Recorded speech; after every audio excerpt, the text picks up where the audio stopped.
नमस्कार, सत श्री अकाल, आदाब। मैं आपका दोस्त नईमुद्दीन उस्मानी ZNB एजुकेशन द्वारा आज एक कहानी सुनिए। हमारा चैनल सब्सक्राइब नहीं किया हो तो सबसे पहले सब्सक्राइब कर दीजिए और बेल आइकन के बटन पर भी क्लिक की दीजिए। आज मैं आपको एक कहानी सुनाऊंगा। ये कहानी बड़े और बच्चों के लिए, दोनों के लिए है। चींटी की बहादुरी। सुनिए जनाब इस कहानी को।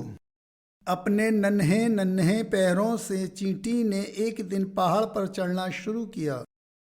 उसका शरीर छोटा, बहुत छोटा था, एक नन्हे काले तिल की तरह, परंतु इरादे बड़े थे, पहाड़ से भी ऊंचे। उसे पहाड़ पर चढ़ते सभी ने देखा, खरगोश ने, घोड़े ने, ऊंट ने और हाथी ने भी। सब उसे देखकर बुरी तरह से हंसे। खरगोश ने कहा, अरे चींटी, मरने का इरादा है क्या? घोड़ा हिनहिनाकर बोला, देखो तो इस जरासी चींटी को, अपने आप को देखती नहीं।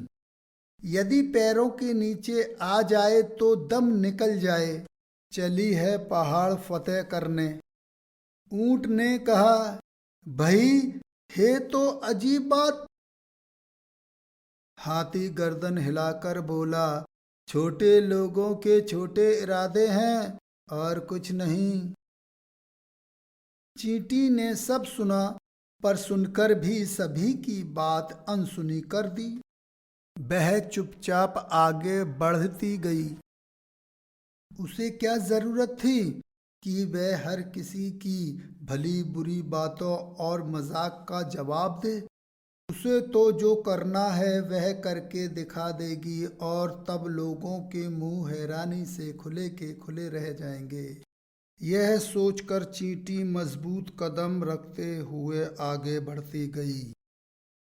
कड़ी धूप और आंधी तूफानों का सामना करते हुए चींटी दिन रात चलती रही।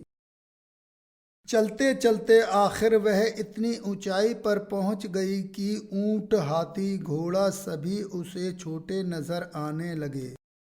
खरगोश तो चीनी के दाने की तरह नन्हा सा दिखाई पड़ रहा था। वाकई ये बड़े बड़े लोग तो यहां तक भी नहीं आ सकते। ये सिर्फ डींग हाँकना जानते हैं। यह सोचकर चींटी हौले से मुस्कुराई। कुछ पल सुस्ताने के बाद फिर वह आगे की योजना बनाने लगी। आधी चढ़ाई पूरी हो चुकी थी, परंतु आधा पहाड़ चढ़ना अब भी बाकी था। लेकिन अब मुश्किल ज्यादा थी, क्योंकि आगे की चढ़ाई में पहाड़ बिल्कुल सीधा और चिकना था।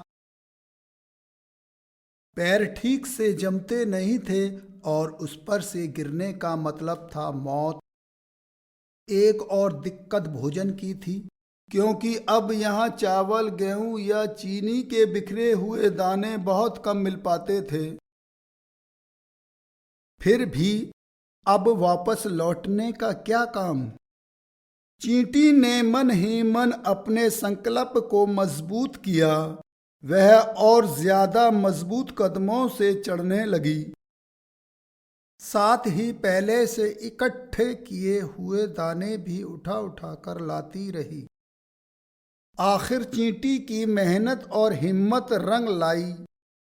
वह पहाड़ की सबसे ऊंची चोटी पर चढ़ने में सफल हो गई। लौटकर सभी को उसने अपनी यात्रा के अनुभव सुनाए। पहाड़ के बारे में नई नई बातें बताईं। वहाँ हरे भरे पेड़ हैं, वहाँ फूलों की घाटी है और वहाँ हीरे की तरह जगमगाती शिलाएं। पहाड़ की अजीबो गरीब गुफाओं के बारे में भी बताया। सुनकर खरगोश, हाथी, घोड़ा और ऊंट दांतों तले उंगली दबाकर रह गए। सबसे ज्यादा शर्मिंदा था मोटा हाथी। बोला, मुझे माफ कर दो चींटी। बाकी जानवर भी एक स्वर में बोले, सचमुच हमसे भारी गलती हुई, हमें माफ करोगी चींटी? चींटी एक क्षण चुप देखती रही उनकी तरफ, फिर कहा, आप लोगों का कसूर नहीं है, बल्कि मैं तो आभार मानती हूँ। आपने ही मुझे जोश दिलाया। अगर आप विरोध ना करते तो भला मैं पहाड़ पर कैसे चढ़ पाती। कहाँ मैं अदनी सी चींटी, कहाँ आसमान छूता पहाड़।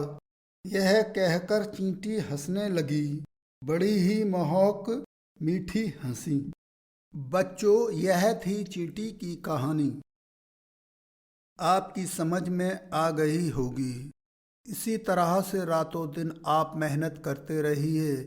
एक दिन आप सफलता की ऊंचाई तक ज़रूर पहुंचोगे, यह मेरा विश्वास है।